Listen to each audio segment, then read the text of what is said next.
ಎಲ್ರಿಗೂ ನಮಸ್ಕಾರ. Welcome back to Smitha's kitchen.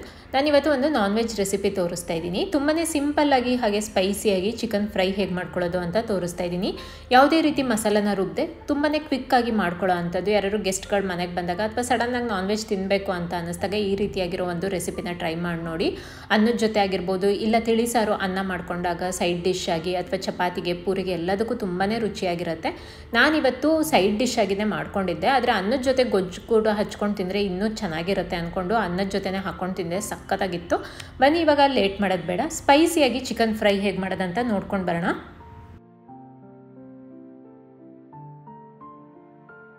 ಮೊದಲಿಗೆ ನಾನಿಲ್ಲಿ 1 kg ಅಷ್ಟು ಚಿಕನ್ನ ನೀರಲ್ಲಿ 2 ಸರಿ ಚೆನ್ನಾಗಿ ತೊಳೆದ್ಬಿಟ್ಟು ನೀರನ್ನೆಲ್ಲ ತೆಗೆದುಬಿಟ್ಟು ಇಟ್ಕೊಂಡಿದ್ದೀನಿ. ವಿತ್ ಬೋನೆ ತೊಗೊಂಡಿದ್ದೀನಿ ನಾನು. ಹಾಗೆ ಇದಕ್ಕೆ 2 ಚಮಚದಷ್ಟು ಬೆಳ್ಳುಳ್ಳಿ ಶುಂಠಿ ಪೇಸ್ಟನ್ನು ಹಾಕ್ಕೊಳ್ತಾ ಇದ್ದೀನಿ. ಮನೆಯಲ್ಲೇ ಮಾಡ್ಕೊಂಡಿರುವಂಥ ಬೆಳ್ಳುಳ್ಳಿ ಶುಂಠಿ ಪೇಸ್ಟು, ಅದನ್ನು ಹಾಕ್ಕೊಂಡ್ರೆ ನಿಮಗೆ ಫ್ಲೇವರ್ ಚೆನ್ನಾಗಿರುತ್ತೆ ರೆಡಿಮೇಡ್ಗಿಂತನೂ. ಹಾಗೆ ನಾನಿಲ್ಲಿ 2.5 ಚಮಚದಷ್ಟು ಖಾರದ ಪುಡಿನ ಹಾಕ್ಕೊಳ್ತಾ ಇದ್ದೀನಿ. ಸ್ವಲ್ಪ ಖಾರ ಮುಂದೆನೇ ಮಾಡ್ಕೊಳ್ತೀನಿ, ನೀವು ಖಾರನ ನೋಡಿಬಿಟ್ಟು ಸೇರಿಸ್ಕೊಳ್ಳಿ. ಹಾಗೆ ಒಂದು 1/4 ಚಮಚದಷ್ಟು ಅರಶಿನದ ಪುಡಿ, 1 ಚಮಚ ಕೊತ್ತಂಬರಿ ಪುಡಿ, ಒಂದು ಅರ್ಧ ಚಮಚದಷ್ಟು ಗರಂ ಮಸಾಲ, ಹಾಗೆ ರುಚಿಗೆ ತಕ್ಕಷ್ಟು ಉಪ್ಪನ್ನು ಸೇರಿಸ್ಕೊಳ್ತಾ ಇದ್ದೀನಿ. ಹಾಗೆ ನಾನಿಲ್ಲಿ ಮ್ಯಾರಿನೇಟ್ ಮಾಡ್ಕೊಳ್ಳಿಕ್ಕೆ ಮೊಸರನ್ನ ಸೇರಿಸ್ಕೊಳ್ತಾ ಇದ್ದೀನಿ. ಒಂದು 3 ಚಮಚದಷ್ಟು ಮೊಸರು ಹಾಕ್ಕೊಳ್ತಾ ಇದ್ದೀನಿ. ಮೊಸರು ಹಾಕೋದ್ರಿಂದ ಚೆನ್ನಾಗಿ ಉಪ್ಪು ಖಾರ ಎಲ್ಲ ಹತ್ಕೊಳ್ಳುತ್ತೆ. ಮೊಸರು ಇಲ್ಲ ಅಂದರೆ ಕೆಲವರೆಲ್ಲ ನಾನ್ ವೆಜ್ಜಿಗೆ ಮೊಸರು, ಮಜ್ಜಿಗೆ, ಹಾಲು ಆ ಥರ ಎಲ್ಲ ಬಳಸಲ್ಲ, ಮಿಕ್ಸ್ ಮಾಡಲ್ಲ. ಅಂಥವ್ರು ಬೇಕಿದ್ರೆ ನಿಂಬೆ ಹಣ್ಣಿನ ರಸನ ಹಾಕ್ಕೊಳ್ಬೋದು. ಸ್ವಲ್ಪ ಎಣ್ಣೆ ಹಾಕ್ಕೊಂಡ್ಬಿಟ್ಟು ನಿಂಬೆ ಹಣ್ಣಿನ ರಸನೂ ಹಾಕ್ಕೊಳ್ಳಿ. ಇವಾಗ ಎಲ್ಲದನ್ನು ಮಿಕ್ಸ್ ಮಾಡಿ ನಾನು 1 ಗಂಟೆ ಮ್ಯಾರಿನೇಟ್ ಮಾಡಲಿಕ್ಕೆ ಇಡ್ತೀನಿ. 1 ಗಂಟೆ ಆದ ನಂತರ ತೋರಿಸ್ತಾ ಇದ್ದೀನಿ. ಒಗ್ಗರಣೆ ಮಾಡ್ಕೊಳ್ತಾ ಇದ್ದೀನಿ. ಒಂದು ಬಾಣಲಿಲಿ ನಾನು ಒಂದು 3 ಚಮಚದಷ್ಟು ಎಣ್ಣೆ ಹಾಕ್ಕೊಳ್ತಾ ಇದ್ದೀನಿ. ಎಣ್ಣೆ ಬಿಸಿ ಆದ ನಂತರ 2 ಉದ್ದಕ್ಕೆ ಕಟ್ ಮಾಡ್ಕೊಂಡಿರೋ ಈರುಳ್ಳಿ ಹಾಕ್ಕೊಳ್ತಾ ಇದ್ದೀನಿ. ಈರುಳ್ಳಿ ಪೂರ್ತಿಯಾಗಿ ಫ್ರೈ ಮಾಡ್ಕೊಳ್ಬೇಕು. ಪೂರ್ತಿ ಲೈಟ್ ಗೋಲ್ಡನ್ ಬ್ರೌನ್ ಕಲರ್ ಆಗೋವರೆಗೂ ಫ್ರೈ ಮಾಡ್ಕೊಳ್ಬೇಕು. ಇಲ್ಲ ಅಂದರೆ ಏನಾಗ್ಬಿಡುತ್ತೆ, ಸ್ವೀಟ್ನೆಸ್ ಬಂದುಬಿಡುತ್ತೆ. ಅದಕ್ಕೆ ಈರುಳ್ಳಿನ ಚೆನ್ನಾಗಿ ಫ್ರೈ ಮಾಡ್ಕೊಳ್ಳೋಣ. ಮೊದಲಿಗೆ ಈರುಳ್ಳಿ ಫ್ರೈ ಆಗಿದ ನಂತರ ಮ್ಯಾರಿನೇಟ್ ಮಾಡಿಟ್ಟಿರೋವಂಥ ಚಿಕನ್ನ ಹಾಕ್ಕೊಳ್ತಾ ಇದ್ದೀನಿ. 1 ಗಂಟೆಗಳ ಕಾಲ ಮ್ಯಾರಿನೇಟ್ ಮಾಡಿಟ್ಟಿದ್ದೆ. ನಿಮಗೆ ಅಷ್ಟೆಲ್ಲ ಟೈಮ್ ಇಲ್ಲ ಅಂತ ಅಂದರೆ ಮ್ಯಾರಿನೇಟ್ ಮಾಡಿ ನೀವು ಈರುಳ್ಳಿ ಎಲ್ಲ ಹೆಚ್ಕೊಂಡಾದ ತಕ್ಷಣ ಮಾಡ್ಕೊಳ್ಬೋದು. ಉಪ್ಪು ಖಾರ ಹಿಡಿಯುತ್ತೆ. ಇಲ್ಲ ಜಾಸ್ತಿ ಇನ್ನೂ ಉಪ್ಪು ಖಾರ ಹಿಡಿಬೇಕು ಅಂದರೆ ಈ ರೀತಿ ಮ್ಯಾರಿನೇಟ್ ಮಾಡಿ 1 ಗಂಟೆ ಅರ್ಧ ಗಂಟೆ ಬಿಡಬೇಕಾಗತ್ತೆ. ನಾನು ಬಿಟ್ಟಿದ್ದೆ, ಟೈಮ್ ಇತ್ತು ಅನ್ನೋದಕ್ಕೋಸ್ಕರ.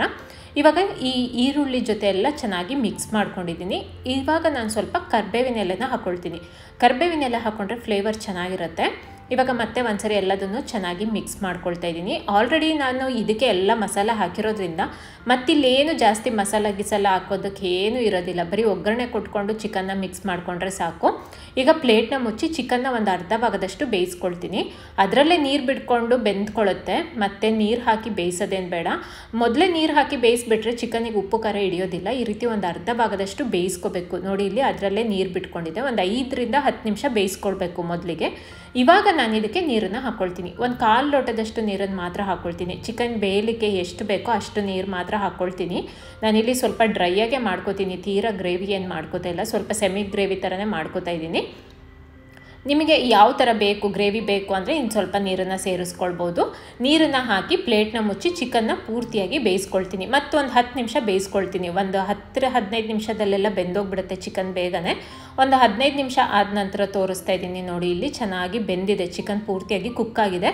ಆದರೆ ನೀರಿನ ಅಂಶ ಇರೋದ್ರಿಂದ ನನಗೆ ಸ್ವಲ್ಪ ಸೆಮಿ ಗ್ರೇವಿನೇ ಬೇಕು, ತುಂಬ ಗ್ರೇವಿ ಬೇಡ ಅನ್ನೋದಕ್ಕೋಸ್ಕರ ಹೈ ಫ್ಲೇಮಲ್ಲಿ ಇಟ್ಕೊಂಡು ಒಂದು 3 ರಿಂದ 4 ನಿಮಿಷ ನೀರನ್ನೆಲ್ಲ ಬಾಡಿಸ್ಕೊಳ್ತೀನಿ. ನೀವು ಬೇಕಿದ್ರೆ ಸ್ವಲ್ಪ ಗ್ರೇವಿ ಥರ ಬೇಕಿದ್ರೆ ಈಗಲೇ ಫ್ಲೇಮ್ನ ಆಫ್ ಮಾಡ್ಕೊಳ್ಬೋದು. ನಾನು ಒಂದು 5 ನಿಮಿಷ ಬಾಡಿಸ್ಕೊಂಡೆ ಹೈ ಫ್ಲೇಮಲ್ಲಿ ಇಟ್ಕೊಂಡು. ನೋಡಿ ಇಲ್ಲಿ ನೀರೆಲ್ಲ ಬತ್ತಿದೆ. ಇವಾಗ ನಾನು ಇಲ್ಲಿ ಲಾಸ್ಟಲ್ಲಿ ಸ್ವಲ್ಪ ಕಟ್ ಮಾಡ್ಕೊಂಡಿರೋ ಕೊತ್ತಂಬರಿ ಸೊಪ್ಪನ್ನು ಹಾಕ್ಕೊಳ್ತಾ ಇದ್ದೀನಿ. ಬೇಕಿದ್ರೆ ನೀವು ಸ್ವಲ್ಪ ಪುದೀನ ಸೊಪ್ಪಿದ್ರೆ ಅದನ್ನು ಸೇರಿಸ್ಕೊಳ್ಳಿ.